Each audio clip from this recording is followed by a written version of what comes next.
Assalamualaikum warahmatullahi wabarakatuh.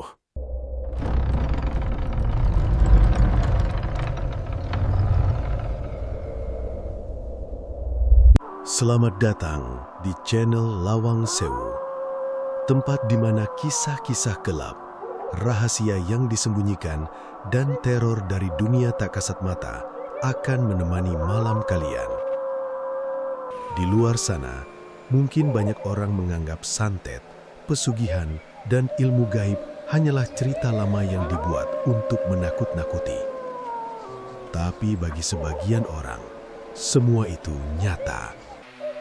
Nyata dalam bisikan malam. Nyata dalam mimpi buruk yang datang berulang. Dan nyata dalam tragedi yang sulit dijelaskan dengan logika manusia. Di channel ini, kita akan menyelami kisah-kisah horor penuh misteri tentang orang-orang yang nekat membuat perjanjian dengan kekuatan gelap demi kekayaan, tentang santet yang dikirim karena dendam dan iri hati, tentang rumah-rumah tua yang menyimpan rahasia kelam, serta pengalaman nyata yang meninggalkan trauma seumur hidup bagi mereka yang mengalaminya. Namun, ingat, apa yang kalian dengar di sini bukan sekedar hiburan. Karena ada beberapa pintu yang seharusnya tidak pernah dibuka. Ada nama yang sebaiknya tidak disebut. Dan ada tempat-tempat tertentu yang masih menyimpan energi mengerikan hingga hari ini. Jadi, sebelum cerita dimulai, pastikan kalian menonton di tempat yang aman. Matikan lampu jika berani. Gunakan headset dan dengarkan setiap detailnya baik-baik. Karena bisa jadi, saat kalian mendengar cerita ini, ada sesuatu yang juga sedang memperhatikan dari balik kegelapan. Saya akan menemani kalian malam ini, membuka lembar demi lembar kisah menyeramkan yang sulit dipercaya, namun benar-benar terjadi. Inilah Lawang Sewu, gerbang menuju kisah horor, santet, ilmu gaib, dan pesugihan paling mencekam. 3 bulan lalu, aku memutuskan pindah ke rumah peninggalan nenekku di sebuah desa kecil yang letaknya cukup jauh dari kota. Rumah itu sudah lama kosong sejak nenek meninggal. Dindingnya kusam, beberapa bagian atap mulai bocor, dan halaman belakangnya dipenuhi semak liar setinggi dada orang dewasa. Awalnya aku tidak percaya dengan cerita warga sekitar tentang rumah itu. Mereka bilang rumah nenekku sering terdengar suara aneh saat malam. Ada juga yang bilang pernah melihat bayangan berdiri di jendela belakang ketika hujan turun deras. Aku menganggap semuanya cuma omongan warga desa yang terlalu percaya hal mistis. Hari pertama tinggal di sana masih terasa biasa saja. Aku membersihkan ruang tamu, memperbaiki lampu yang mati, lalu tidur di kamar depan karena kamar utama terasa terlalu lembab. Malam itu hanya ada suara jangkrik dan angin yang masuk lewat celah jendela kayu. Tapi semuanya berubah di malam ketiga. Sore itu hujan turun deras sekali. Halaman belakang rumah berubah jadi becek dan penuh genangan. Setelah hujan reda, aku mencium bau aneh dari arah belakang rumah. Bau busuk yang sulit dijelaskan, seperti bangkai bercampur tanah basah.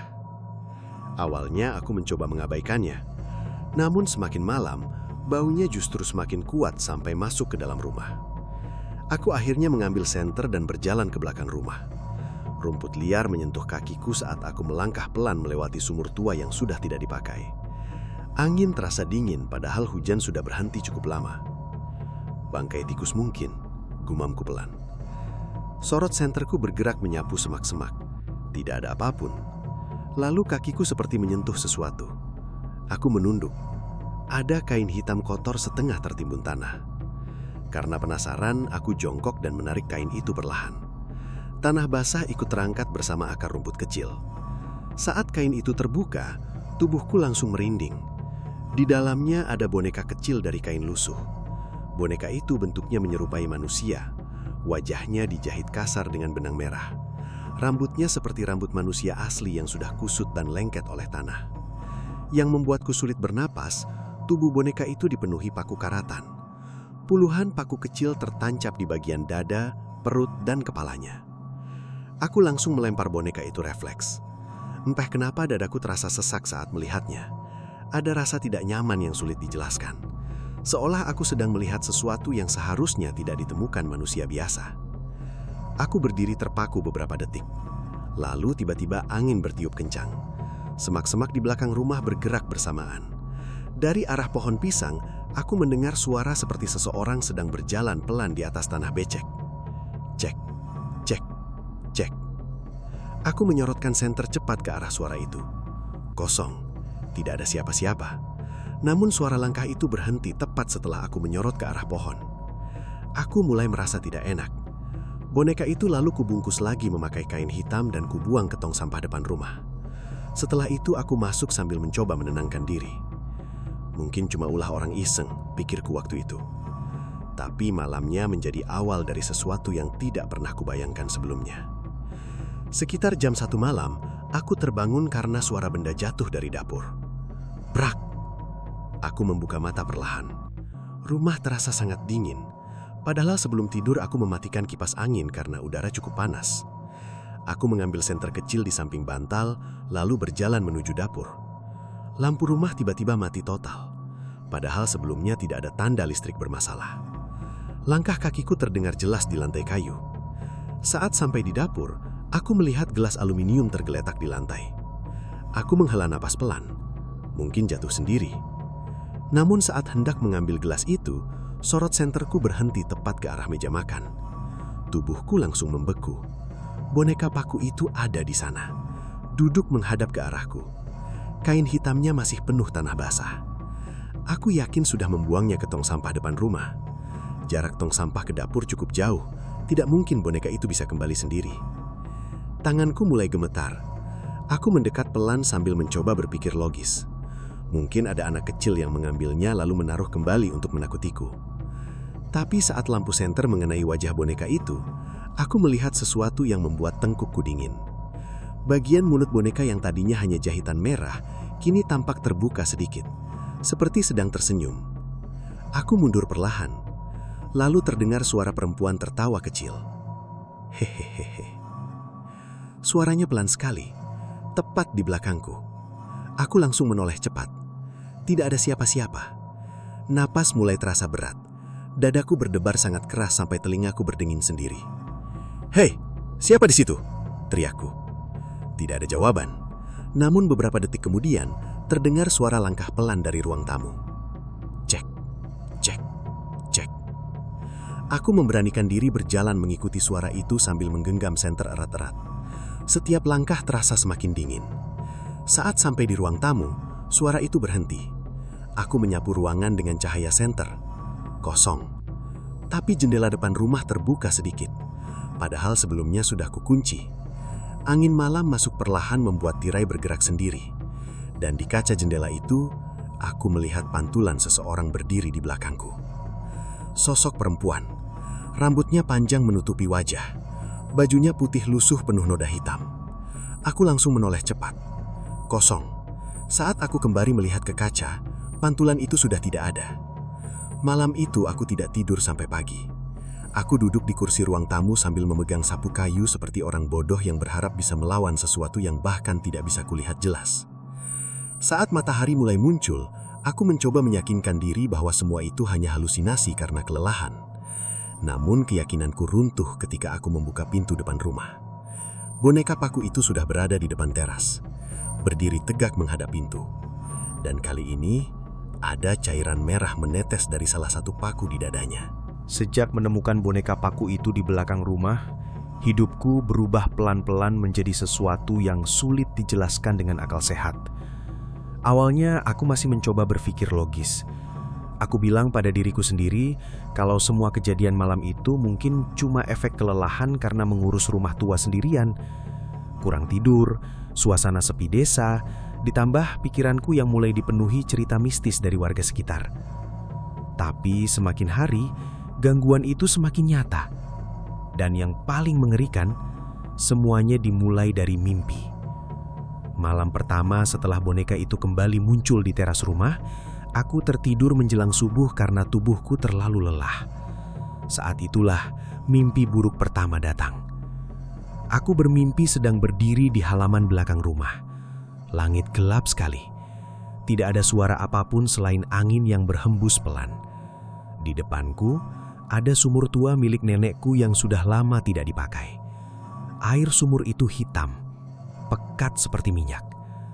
Lalu perlahan muncul suara perempuan menangis dari dalam sumur. Awalnya pelan, kemudian semakin jelas. Tangisannya berubah menjadi suara tertawa. Aku mencoba mundur, tapi kakiku tidak bisa digerakkan. Tubuhku seperti dipaku di tanah. Dan dari dalam sumur muncul tangan pucat memegang bibir sumur perlahan. Satu tangan, lalu satu lagi. Aku menahan nafas saat kepala perempuan itu mulai muncul sedikit demi sedikit. Rambutnya panjang menutupi wajah. Kulitnya pucat kebiruan seperti mayat yang terlalu lama terendam air. Perempuan itu mendongak pelan ke arahku.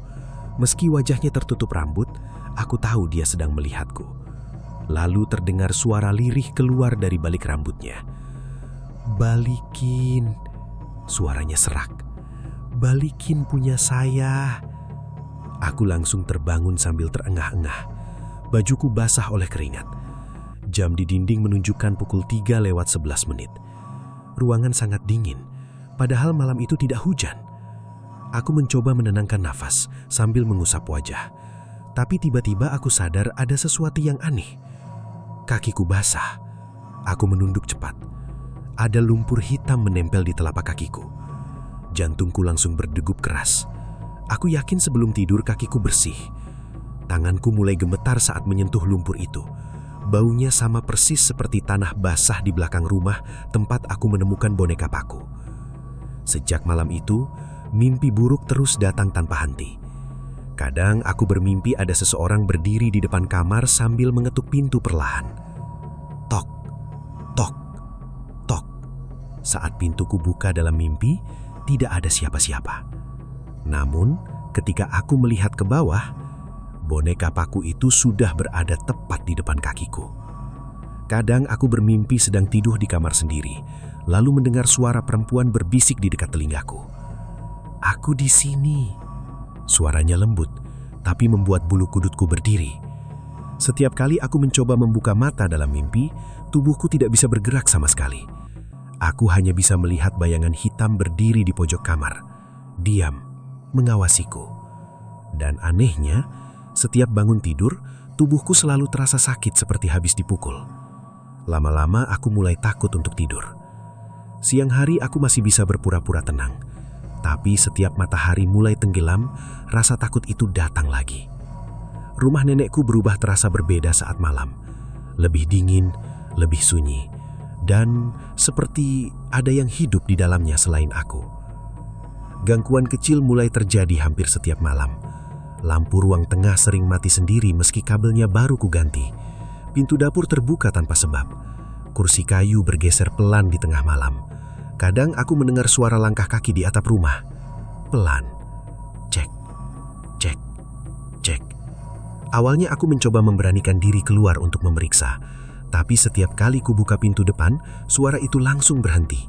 Dan suasana desa mendadak jadi sangat sunyi. Tidak ada suara jangkrik, tidak ada anjing menggonggong. Seolah seluruh lingkungan ikut diam bersamaan. Suatu malam, aku mencoba menelpon temanku di kota karena mulai merasa tidak sanggup tinggal sendirian. Namanya Dimas. Aku menceritakan semua kejadian yang kualami. Dia malah tertawa kecil. "Gak usah kebanyakan mikir, Gak. Rumah tua emang bikin pikiran jadi aneh." Aku tersenyum hambar. "Iya, mungkin." Namun saat sedang berbicara di telepon, Dimas tiba-tiba diam. "Gak, di belakang kamu siapa?" Tubuhku langsung dingin. Aku menoleh pelan ke arah dapur. Kosong. Hah? Nggak ada siapa-siapa? Serius? Iya. Beberapa detik suasana jadi hening. Lalu suara Dimas terdengar pelan. "Tadi kayak ada rambut panjang lewat belakang kamu." Sambungan telepon langsung terputus. Aku menatap layar ponsel dengan tangan gemetar. Dan pada saat bersamaan, terdengar suara benda jatuh dari dapur. Brak! Aku memberanikan diri berjalan ke sana sambil membawa senter. Saat sampai di dapur, piring-piring di rak-rak sudah berserakan di lantai, pecah. Namun bukan itu yang membuatku sulit bernafas. Di lantai dapur yang basah, ada jejak kaki. Jejak kaki perempuan, kecil, hitam seperti lumpur. Jejak itu mengarah ke kamarku. Aku berdiri membeku cukup lama sebelum akhirnya memberanikan diri mengikuti jejak tersebut. 1 langkah, 2 langkah, nafas terasa semakin berat. Jejak kaki itu berhenti tepat di depan pintu. Perlahan aku membuka pintu, dan tubuhku langsung lemas. Boneka paku itu kembali ada di atas ranjangku. Kali ini jumlah pakunya bertambah. Aku yakin sebelumnya tidak sebanyak itu. Di bagian kepala boneka itu terdapat 1 paku besar tertancap tepat di dahinya. Dan di bawah boneka itu ada foto keluargaku. Foto lama saat aku masih kecil bersama ayah dan ibu. Bagian wajah ayahku dicoret hitam sampai rusak. Aku langsung membuang boneka itu keluar rumah malam itu juga. Aku lempar sejauh mungkin ke sungai kecil dekat kebun warga. Aku pikir semuanya akan selesai. Ternyata aku salah. Karena malam berikutnya menjadi malam paling mengerikan yang pernah kualami. Sekitar pukul 2 dini hari, aku terbangun karena merasa ada sesuatu yang menindih tubuhku. Mataku terbuka perlahan. Gelap. Aku mencoba bergerak. Tidak bisa. Seluruh tubuhku kaku. Nafas terasa berat. Dan saat itulah, aku sadar ada seseorang duduk di atas dadaku. Rambut panjangnya menjuntai menutupi wajahku. Bau tanah basah bercampur anyir memenuhi hidungku. Aku ingin berteriak, tapi suaraku tidak keluar. Perempuan itu bergerak pelan mendekat ke wajahku. Lalu terdengar suara bisikan tepat di telingaku. Kenapa dibuang? Air mataku langsung keluar karena ketakutan. Aku membaca doa dalam hatiku sekuat yang bisaku. Perempuan itu tiba-tiba tertawa kecil. Hehe. Dan perlahan tubuhku kembali bisa bergerak. Aku langsung bangun sambil menyalakan lampu kamar. Kosong. Tidak ada siapa-siapa. Namun di dadaku ada bekas hitam kecil seperti titik tusukan. 1, 2, 3. Persis seperti bekas paku. Setelah malam ketika aku mengalami tindihan dan menemukan bekas seperti tusukan paku di dadaku, aku mulai sadar satu hal. Semua ini bukan kebetulan. Ada sesuatu yang memang sengaja mengincarku sejak aku datang ke rumah nenek. Dan entah kenapa, semua itu seolah berhubungan dengan masa lalu keluargaku sendiri. Aku mulai memperhatikan warga desa di sekitarku. Ada hal aneh yang sebelumnya tidak kusadari. Setiap kali aku lewat, beberapa orang langsung diam. Ada yang memandangku lama lalu pergi tanpa bicara. Bahkan anak-anak kecil yang biasa bermain dekat rumah mendadak tidak pernah muncul lagi sejak aku tinggal di sana. Rumah nenekku seperti dijauhi. Suatu sore aku pergi ke warung kecil dekat jalan utama desa. Pemilik warung itu seorang pria tua bernama Pak Wiryo. Usianya mungkin sekitar 60 tahun lebih. Tubuhnya kurus dan jalannya sedikit membungkuk. Saat aku datang, dia langsung menatapku cukup lama. "Kamu cucunya Bu Sulastri ya?" Aku mengangguk pelan. "Iya, Pak." Pak Wiryo tidak langsung menjawab. Dia justru terlihat gelisah. "Rumah itu masih kamu tempati sendirian?" "Iya." Dia menghela napas berat. "Berani juga kamu." Aku tersenyum kecil walau sebenarnya pikiranku sudah kacau. "Memangnya kenapa, Pak?" Pak Wiryo diam beberapa detik sebelum akhirnya mendekat sedikit. "Kamu belum tahu cerita keluarga kamu." Dadaku langsung terasa tidak enak. "Maksudnya?" Pak Wiryo menoleh kanan kiri seolah takut didengar orang lain. "Dulu, rumah itu bukan rumah biasa." Aku menatapnya tanpa bicara. Hampir 20 tahun lalu, banyak kejadian aneh di sana. Angin sore tiba-tiba terasa dingin saat dia mulai bercerita. Menurut Pak Wiryo, keluargaku dulu cukup terpandang di desa. Ayahku memiliki banyak tanah dan usaha penggilingan padi yang lumayan besar. Banyak orang iri karena kehidupan kami dianggap lebih baik dibanding warga lain. Tapi semua berubah setelah ayahku berselisih dengan seseorang. Namanya Karta. Aku belum pernah mendengar nama itu sebelumnya. "Karta dulu sahabat ayahmu," kata Pak Wiryo pelan. "Tapi mereka jadi musuh gara-gara tanah warisan." Pak Wiryo menjelaskan bahwa dulu ada perebutan lahan di belakang desa. Tanah itu katanya sangat bernilai karena akan dibeli perusahaan besar. Ayahku dan Karta sama-sama mengklaim tanah tersebut milik keluarga mereka. Perselisihan itu berlangsung lama, sampai akhirnya ayahku menang. Karta kalah dan kehilangan hampir seluruh hartanya. Tapi masalahnya bukan cuma itu, lanjut Pak Wiryo. Aku mulai merasakan sesuatu yang berat di dada. Karta waktu itu dikenal dekat sama ilmu hitam. Aku diam. Banyak warga bilang dia sering datang ke tempat-tempat angker buat cari pesugihan. Aku mencoba tertawa kecil meski tenggorokanku terasa kering. Mungkin cuma cerita warga, Pak. Pak Wiryo langsung menatapku serius. Kalau cuma cerita, kenapa keluargamu mulai kena musibah setelah itu? Kalimat itu membuatku membeku. Aku mulai mengingat beberapa hal yang selama ini jarang dibicarakan ibuku. Ayah meninggal mendadak saat aku masih SMP. Kata dokter karena serangan jantung. Namun malam sebelum meninggal, ayahku sempat mengigau ketakutan sambil memegang dadanya sendiri. Ibuku juga pernah bilang ayah sering mengeluh melihat bayangan perempuan di belakang rumah beberapa minggu sebelum meninggal. Waktu kecil aku menganggap itu cuma mimpi orang sakit. Sekarang semuanya mulai terasa berbeda. Pak Wiryo kembali bicara pelan. Sebelum ayahmu meninggal, warga pernah melihat sesuatu dikubur di belakang rumah kalian. Jantungku langsung berdetak keras. Apa? Boneka.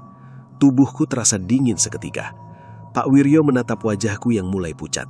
Kamu sudah menemukannya ya? Aku tidak langsung menjawab. Tanganku mulai gemetar di bawah meja warung. Pak Wiryo menghela napas panjang.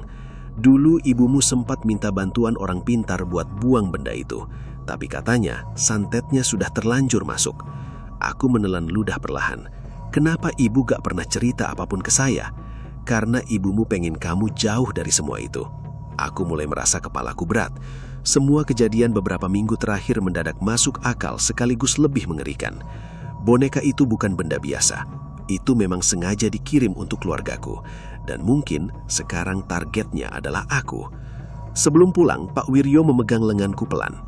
Kalau mulai ada mimpi aneh atau suara perempuan berbisik, jangan pernah jawab. Aku menatapnya bingung. Maksudnya? Pak Wiryo terlihat ragu. Terkadang kiriman seperti itu bukan cuma buat nyakitin badan. Terus, dia juga nyari jalan supaya bisa masuk lewat pikiran. Malam itu aku pulang dengan kepala penuh pertanyaan. Langit desa terlihat gelap meski belum terlalu malam. Angin berhembus dingin melewati pepohonan bambu di sepanjang jalan. Saat sampai di rumah, suasana terasa lebih sunyi dari biasanya. Aku membuka pintu perlahan dan langsung mencium bau tanah basah. Bau itu semakin kuat dari hari ke hari. Aku menyalakan lampu ruang tamu, lalu duduk diam sambil mencoba berpikir. Kalau semua cerita Pak Wiryo benar, berarti ayahku mungkin memang dibunuh secara perlahan. Dan sesuatu itu sekarang masih ada di rumah ini. Tiba-tiba aku teringat gudang lama milik nenek di belakang dapur. Sejak pindah, aku belum pernah benar-benar membukanya karena pintunya macet dan dipenuhi sarang laba-laba. Entah kenapa malam itu aku merasa harus masuk ke sana. Aku mengambil senter, lalu berjalan ke belakang rumah. Gudang itu berada tepat dekat sumur tua dalam mimpiku. Pintunya kayu lapuk dan dipenuhi melemut hijau. Saat kubuka perlahan, debu langsung berterbangan. Ruangan di dalam sangat gelap. Aku menyorotkan senter pelan-pelan. Hanya ada lemari rusak, kursi tua, dan tumpukan kardus lembab. Namun di sudut ruangan, aku melihat sesuatu tertutup kain putih. Aku mendekat perlahan. Perasaanku mulai tidak enak. Saat kain itu kubuka, napasku langsung tertahan. Di bawahnya ada foto besar keluargaku. Foto lama saat aku masih kecil. Namun bagian wajah ayahku dipenuhi noda hitam seperti terbakar. Dan di tengah foto, tertancap paku panjang berkarat. Tanganku gemetar hebat. Aku mundur pelan. Lalu tiba-tiba terdengar suara perempuan berbisik sangat dekat di telingaku. Sekarang giliran kamu. Aku langsung menoleh cepat. Kosong. Namun lampu senterku mulai berkedip-kedip sendiri. Lampu redup, terang lagi, redup lagi. Dan pada saat cahaya senter melemah, aku melihat seseorang berdiri di ujung gudang. Perempuan, rambutnya panjang menutupi wajah. Tubuhnya basah seperti habis keluar dari sumur. Aku membeku. Senter di tanganku mati total. Ruangan langsung gelap gulita. Dan di tengah gelap itu, aku mendengar langkah pelan mendekati arahku. Setelah malam di gudang itu, aku mulai kehilangan kemampuan untuk membedakan mana ketakutan dan mana kenyataan. Sosok perempuan yang kulihat di ujung ruangan terus muncul di pikiranku. Bahkan saat siang hari, bayangan rambut panjang dan tubuh basah itu seperti terus mengikuti kemanapun aku pergi. Aku mulai jarang keluar rumah. Bukan karena malas, Tapi karena setiap kali meninggalkan rumah nenek, aku selalu merasa ada seseorang berjalan di belakangku. Pelan, mengikuti. Namun saat aku menoleh, jalan selalu kosong. Gangguan di rumah juga semakin parah. Kalau sebelumnya hanya suara langkah atau benda jatuh, sekarang aku mulai benar-benar melihat sesuatu. Dan semua itu dimulai 3 malam setelah aku menemukan foto ayah di gudang. Malam itu hujan turun cukup deras. Aku duduk sendirian di ruang tamu sambil mencoba menonton televisi untuk mengalihkan pikiran. Tapi sinyal TV terus terganggu. Gambarnya dipenuhi semut hitam dan suara desis panjang. Anehnya, hanya rumahku saja yang mati sinyal. Dari jendela depan, aku masih bisa melihat rumah tetangga terang dan televisi mereka menyala normal. Aku akhirnya mematikan TV dan memilih duduk diam. Jam menunjukkan hampir pukul 11 malam. Hujan mulai reda, dan disitulah aku mendengar suara pertama. Tok, tok, tok. Suara ketukan pelan dari arah jendela belakang. Aku langsung diam. Suara itu terdengar lagi. Tok, tok, pelan. Seperti seseorang mengetuk memakai kuku panjang. Aku mencoba mengabaikannya, namun suara itu semakin jelas. Tok, tok, tok. Aku mengambil senter, lalu berjalan perlahan ke arah dapur. Setiap langkah terasa berat. Entah kenapa udara malam itu terasa sangat dingin. Saat sampai di dekat jendela belakang, ketukan mendadak berhenti. Sunyi. Aku menyorotkan senter keluar jendela.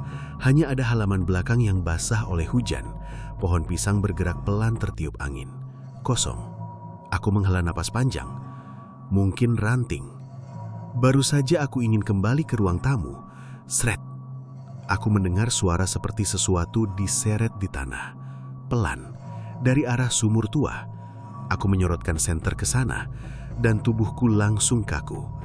Ada seseorang berdiri di dekat sumur. Perempuan. Tubuhnya kurus. Rambut panjangnya menutupi seluruh wajah. Bajunya putih lusuh penuh noda hitam. Dia berdiri diam sambil menunduk. Aku tidak bisa bergerak. Tanganku gemetar memegang senter. Aku mencoba meyakinkan diriku kalau itu mungkin warga desa yang sedang lewat. Namun perlahan, perempuan itu mulai mengangkat kepalanya. Gerakannya lambat, tidak normal. Dan saat wajahnya sedikit terlihat dari balik rambut, aku melihat matanya hitam, kosong. Mulutku langsung terasa kering. Aku mundur 1 langkah. Dan pada saat itu, perempuan itu menghilang. Begitu saja. Tidak berjalan, tidak berlari. Lenyap. Sorot senterku hanya mengenai sumur kosong dan pohon pisang yang bergerak tertiup angin. Aku langsung menutup jendela dan menguncinya rapat malam itu. Tanganku dingin seperti es. Aku bahkan tidak berani tidur sampai pagi. Namun itu baru permulaan. Karena setelah malam itu, sosok perempuan tersebut mulai semakin sering menampakkan diri. Kadang aku melihat bayangannya berdiri di ujung lorong rumah. Kadang muncul sesaat di kaca jendela. Dan yang paling mengerikan, terkadang aku melihatnya di pantulan cermin. Suatu pagi saat sedang mencuci muka di kamar mandi, aku sempat melihat bayangan perempuan berdiri tepat di belakangku di cermin kecil dekat wastafel. Aku langsung menoleh cepat. Kosong. Saat kembali melihat cermin, bayangan itu sudah tidak ada. Aku mulai kehilangan nafsu makan. Tubuhku semakin lemas setiap hari.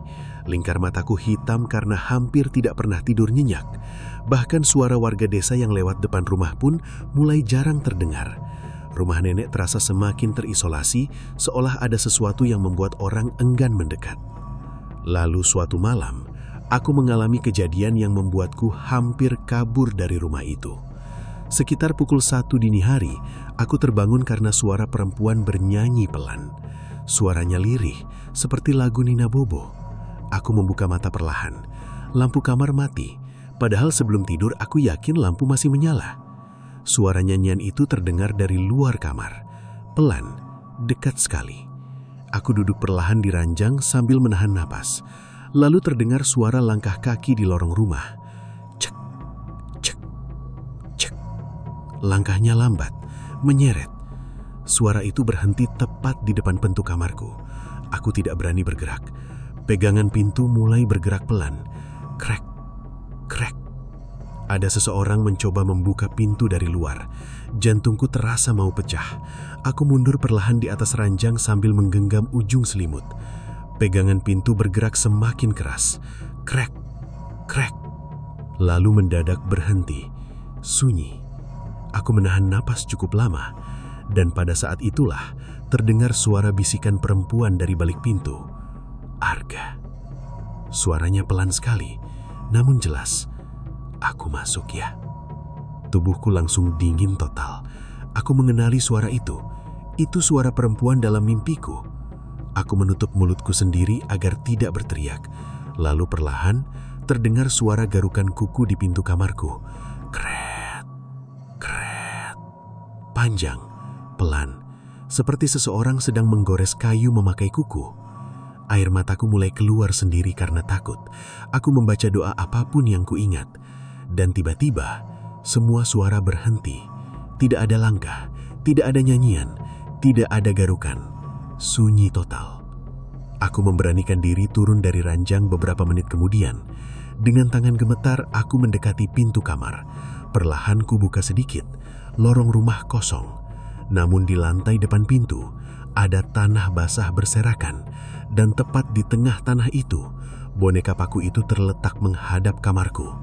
Kali ini wajah boneka itu berubah. Benang merah di mulutnya terlepas sebagian hingga terlihat seperti senyuman lebar. Aku langsung mengambil sapu dan mendorong boneka itu keluar rumah tanpa menyentuhnya. Aku membuangnya ke halaman depan, lalu menaburkan garam di sekitar pintu seperti yang pernah kudengar dari cerita warga desa. Malam itu, aku duduk di ruang tamu sambil memegang parang tua milik kakekku. Aku sadar, benda itu mungkin tidak berguna menghadapi sesuatu seperti ini, tapi setidaknya membuatku merasa sedikit lebih tenang. Jam terus berjalan. 1 jam, 2 jam. Tidak ada apa-apa. Sampai sekitar pukul 3 pagi, aku mendengar suara tertawa perempuan dari luar rumah. Pelan, panjang. Aku langsung menoleh ke arah jendela depan, dan disitulah aku melihatnya lagi. Perempuan itu berdiri di luar pagar rumah, diam, menatap ke arahku. Rambutnya bergerak tertiup angin malam, tubuhnya basah kuyup meski tidak hujan. Aku tidak bisa melihat wajahnya jelas, namun aku tahu dia sedang menyeringis. Lalu perlahan, dia mengangkat tangan kanannya dan menunjuk tepat ke arah belakangku. Napas langsung tersegak. Aku menoleh perlahan, dan tubuhku seketika membeku. Boneka paku itu sudah berada di sofa ruang tamu, padahal beberapa menit lalu aku membuangnya keluar rumah. Kini boneka itu duduk diam, menghadap tepat ke arahku. Dan untuk pertama kalinya, aku melihat kepalanya bergerak pelan sendiri, seolah sedang mendongak menatap wajahku. Setelah malam ketika boneka itu bergerak sendiri di ruang tamu, aku benar-benar kehilangan keberanian untuk tinggal di rumah nenek. Aku tidak tidur sama sekali sampai pagi. Setiap sudut rumah terasa seperti sedang diawasi.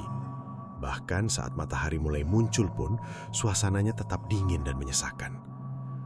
Aku duduk sendirian di kursi ruang tamu, sambil memandangi boneka paku yang kini sudah kubungkus kain hitam, lalu kumasukkan ke ember plastik tertutup. Aku takut menyentuhnya, tapi lebih takut lagi kalau benda itu tetap berada di rumah. Pikiranku mulai kacau. Aku terus mengingat semua kejadian beberapa minggu terakhir. Mimpi buruk, suara perempuan, sosok di dekat sumur, sampai bisikan di depan kamar. Dan satu hal yang paling mengganggu pikiranku. Kenapa semua ini terasa seperti sengaja diarahkan kepadaku? Aku akhirnya teringat ucapan Pak Wiryo beberapa hari sebelumnya. Kalau mulai ada yang menampakkan diri, kamu jangan hadapi sendiri.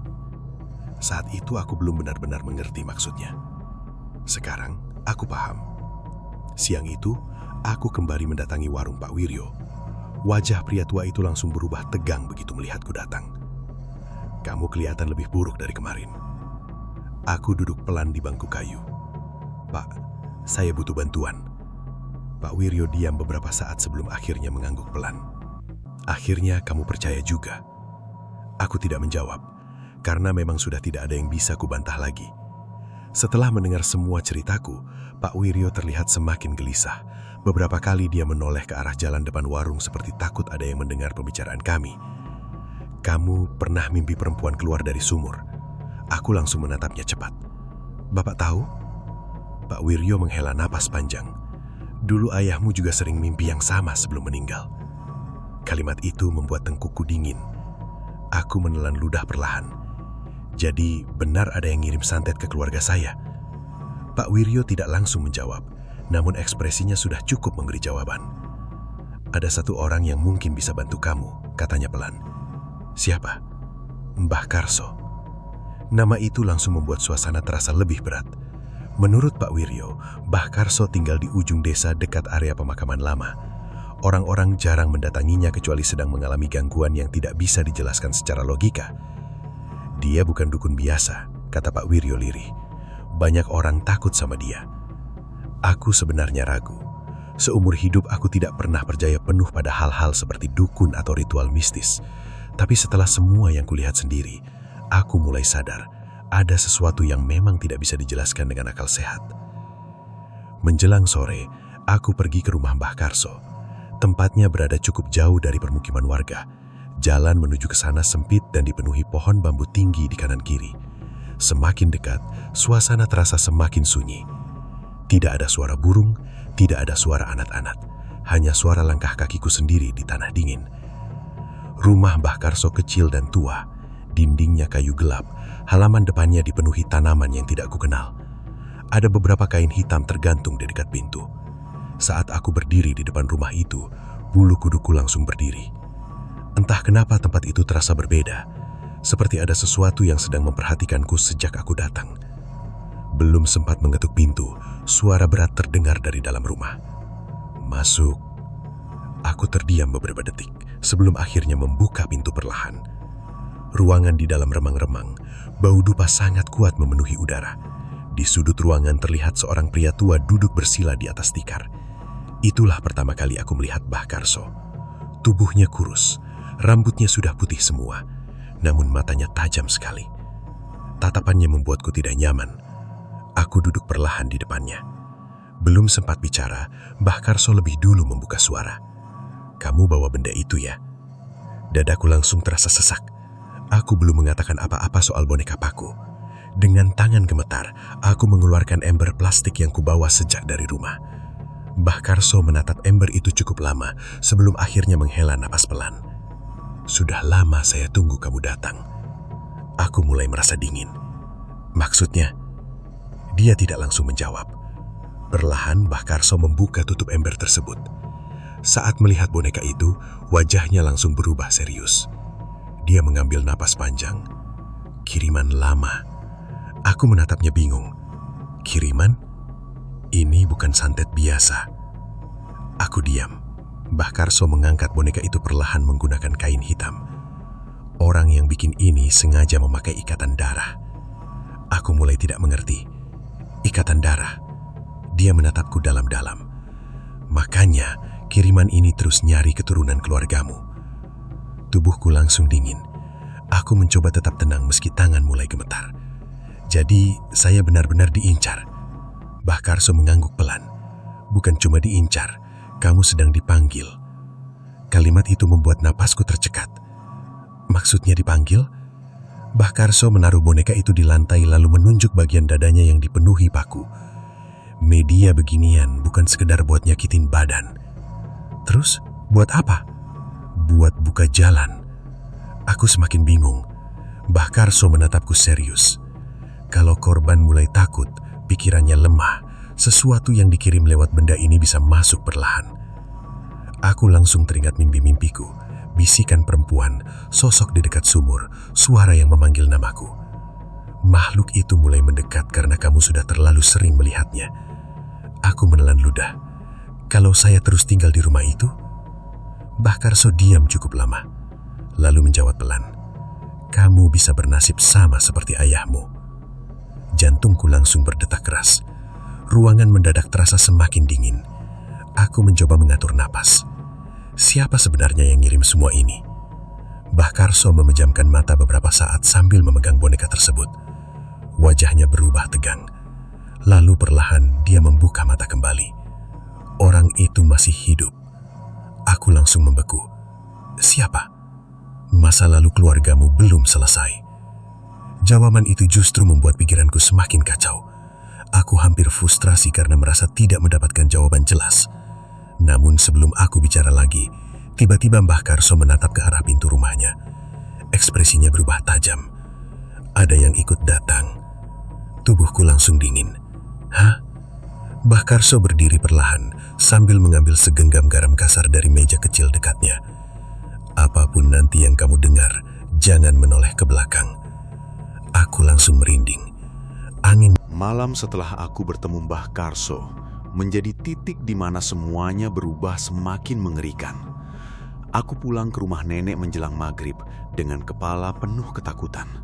Kata-kata Mbah Karso terus terngiang di pikiranku. Itu bukan manusia. Kalimat itu sederhana, tapi justru itulah yang membuatku sulit bernapas. Sesampainya di rumah, suasana terasa jauh lebih dingin dibanding biasanya. Langit gelap meski waktu belum terlalu malam. Angin bergerak pelan melewati halaman belakang, membuat pohon pisang bergesekan satu sama lain seperti bisikan panjang yang tidak jelas. Aku sebenarnya ingin pergi dari rumah itu malam itu juga, tapi Mbah Karso melarangku. Kalau kamu kabur sekarang, dia bakal ikut kemanapun kamu pergi. Jadi, aku tidak punya pilihan selain tetap tinggal. Sekitar pukul 8 malam, Mbah Karso datang membawa sebuah tas kain hitam dan seikat daun kering yang baunya sangat menyengat. Wajah pria tua itu terlihat lebih serius dari sebelumnya. Begitu masuk rumah, dia langsung berhenti di ruang tamu. Tatapannya mengarah ke lorong menuju dapur. Dia sudah masuk lebih dalam. Aku langsung merinding. Maksudnya? Mbah Karso tidak menjawab. Dia justru berjalan perlahan mengelilingi rumah sambil sesekali menaburkan sesuatu dari genggamannya ke lantai. Rumah menjadi sangat sunyi. Tidak ada suara jangkrik, tidak ada suara anjing. Seolah seluruh desa ikut diam malam itu. Setelah selesai memeriksa rumah, Mbah Karso duduk di ruang tamu lalu membuka tas hitamnya. Di dalamnya ada kain putih, mangkuk tanah kecil, beberapa batang dupa dan paku-paku berkarat. Aku menatap benda-benda itu dengan tenggorokan kering. Kita harus selesaikan malam ini, katanya pelan. Kalau tidak, dia menatapku lama. Kalau dia bakal semakin kuat. Aku mencoba tetap tenang, meski tubuhku mengai dingin. Ritualnya di sini. Mbah Karso menggeleng pelan. Bukan. Terus di mana? Di dekat makam tua belakang desa. Jantungku langsung berdegup keras. Aku pernah dengar cerita soal tempat itu. Area pemakaman lama yang sudah jarang didatangi warga karena dianggap angker. Dan malam itu, aku harus pergi ke sana. Sekitar pukul 10 malam kami berangkat. Aku membawa senter, sementara Mbah Karso membawa boneka paku yang sudah dibungkus kain putih. Jalan menuju makam terasa sangat gelap. Hanya cahaya bulan samar yang muncul di sela awan. Semakin jauh berjalan, udara terasa semakin dingin. Aku terus merasa seperti ada seseorang mengikuti kami dari belakang. Beberapa kali aku menoleh, tidak ada siapa-siapa. Namun suara langkah ketiga kadang terdengar jelas di tanah kering. Cek, cek, cek. Padahal hanya aku dan Mbah Karso yang berjalan. Saat sampai di area makam tua, bulu kudukku langsung berdiri. Tempat itu dipenuhi batu nisan tua miring dan pohon besar dengan akar menjulur kemana-mana. Kabut tipis mulai turun perlahan menutupi tanah. Mbah Karso berhenti di dekat pohon beringin besar. Di sini, aku menelan ludah pelan. Pria tua itu mulai menyiapkan ritual. Dia menggambar lingkaran di tanah menggunakan abu hitam, lalu meletakkan boneka paku tepat di tengahnya. Aku berdiri beberapa langkah di belakang sambil memegang senter dengan tangan gemetar. Mau sampai kapan begini? Gumamku pelan. Mbah Karso tidak menjawab. Dia mulai membaca mantra dengan suara rendah. Awalnya suasana masih normal. Namun beberapa menit kemudian, angin berubah. Udara mendadak sangat dingin, sampai napasku terlihat seperti asap tipis. Pohon-pohon di sekitar makam mulai bergerak keras, meski angin tidak terlalu besar. Lalu terdengar suara perempuan menangis. Pelan, jauh. Aku langsung menoleh ke kanan kiri. Mbah, jangan lihat kemana-mana.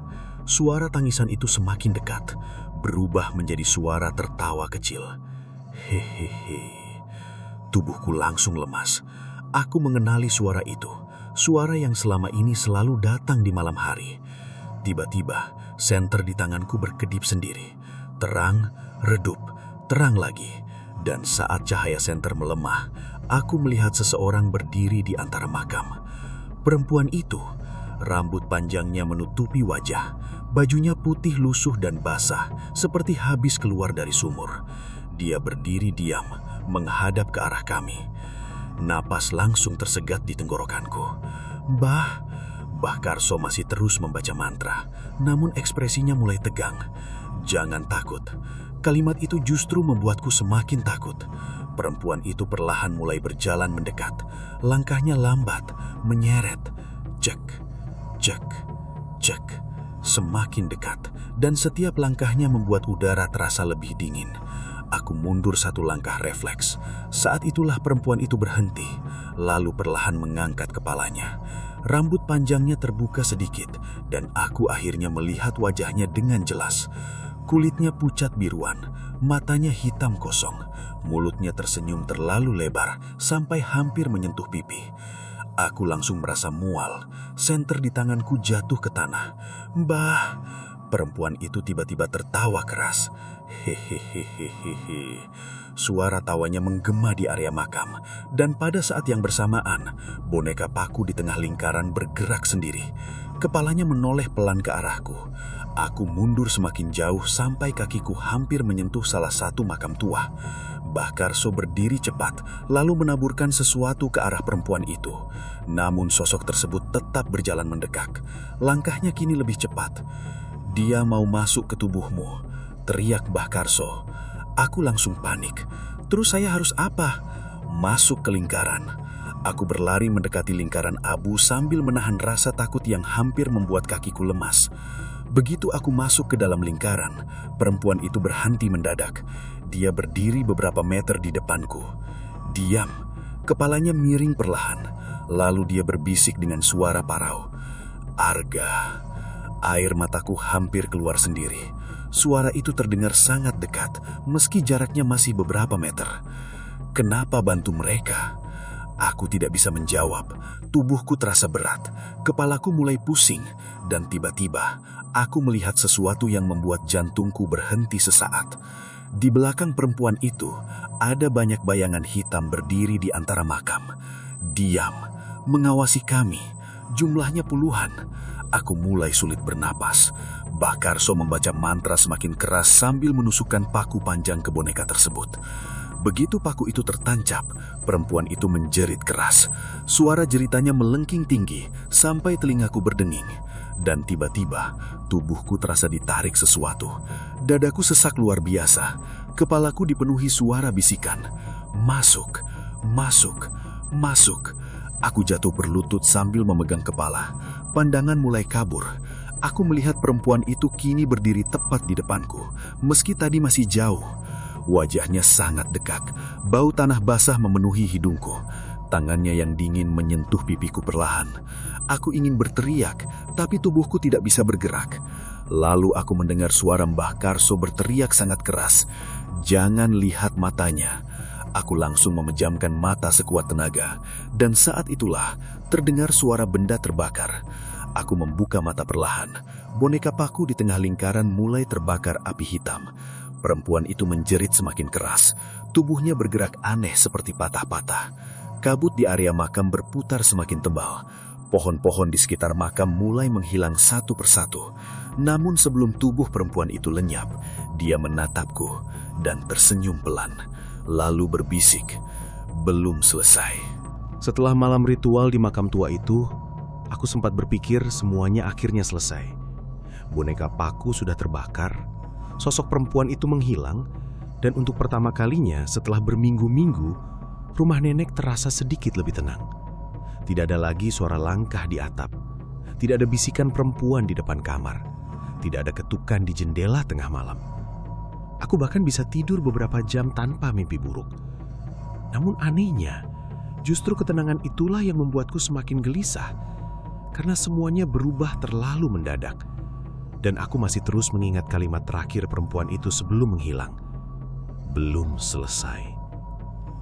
3 hari pertama setelah ritual berjalan cukup normal. Aku mulai membersihkan rumah lagi, membuka jendela lebar-lebar agar cahaya matahari masuk. Bau tanah basah yang selama ini memenuhi rumah perlahan menghilang. Pak Wiryo sempat datang menemuiku. Gimana sekarang? Aku mengangguk pelan. Lebih tenang. Pria tua itu terlihat lega. Mbah Karso memang jarang gagal. Aku mencoba tersenyum kecil, meski dalam hati sebenarnya aku belum benar-benar tenang. Karena setiap malam aku masih merasa seperti ada sesuatu yang mengawasi dari kejauhan. Bukan di dalam rumah, tapi di luar. Seperti seseorang sedang menunggu waktu yang tepat untuk kembali. Malam keempat setelah ritual menjadi awal dari semuanya lagi. Sekitar pukul 11 malam aku sedang duduk di ruang tamu sambil membaca buku untuk mengalihkan pikiran. Hujan turun pelan di luar rumah. Suasana cukup dingin, tapi tidak semenakutkan biasanya. Sampai tiba-tiba, tok. Aku langsung diam.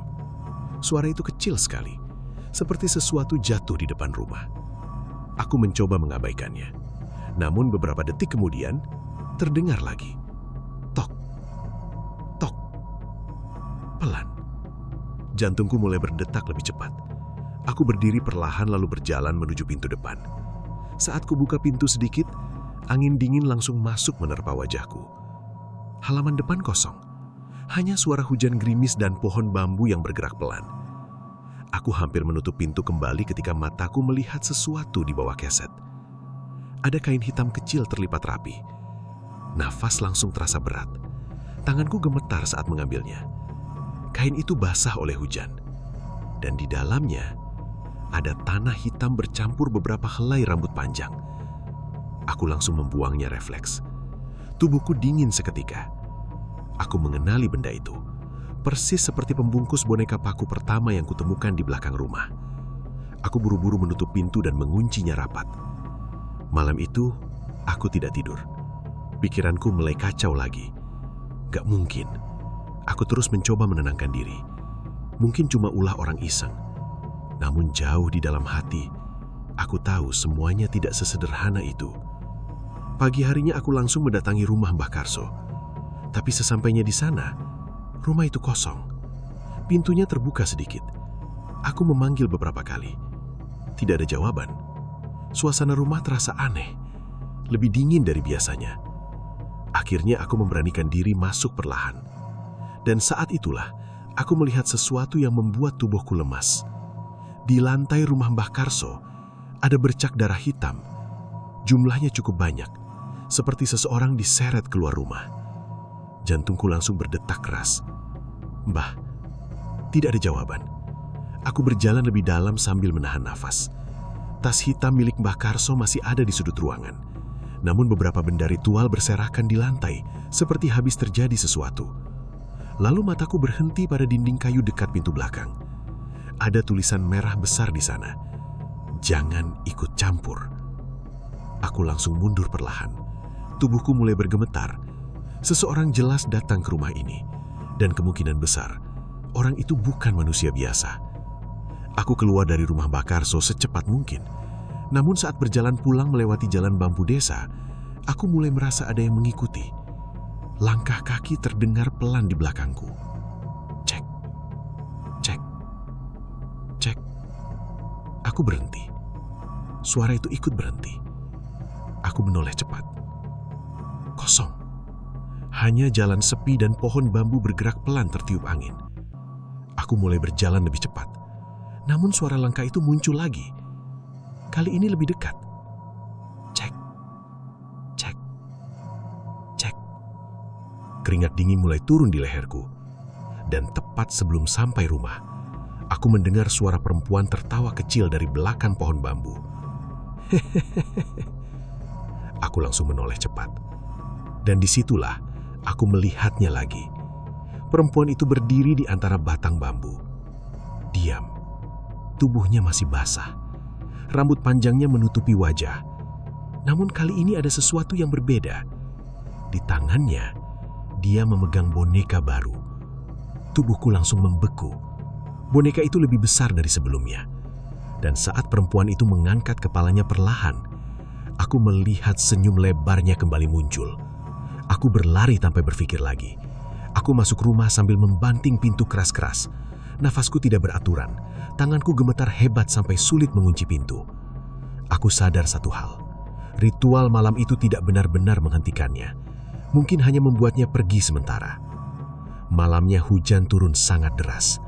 Aku duduk sendirian di ruang tamu sambil memegang parang tua milik kakekku. Lampu rumah berkedip beberapa kali. Dan tepat pukul 12 malam, seluruh listrik mati. Rumah langsung gelap total. Aku menahan nafas. Lalu terdengar suara langkah kaki di teras depan. Pelan, menyeret. Cek, cek, cek. Suara itu berhenti tepat di depan pintu. Kemudian, tok, tok, tok. Ketukan pelan terdengar dari pintu rumah. Aku tidak bergerak. Ketukan itu terdengar lagi, lebih keras.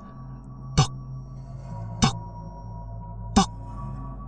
Dan setelah itu, suara perempuan berbisik dari luar rumah. Arga. Air dingin langsung menjalar ke seluruh tubuhku. Aku pulang. Tanganku mulai gemetar hebat.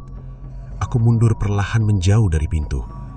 Namun tiba-tiba, dari arah dapur terdengar suara lain. Tok, tok.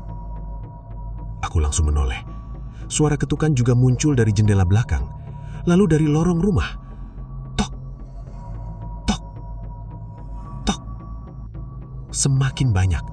Seolah ada banyak tangan mengetuk rumah bersamaan. Aku mulai panik. Suara perempuan tertawa menggema dari segala arah. Lampu rumah mendadak menyala sendiri.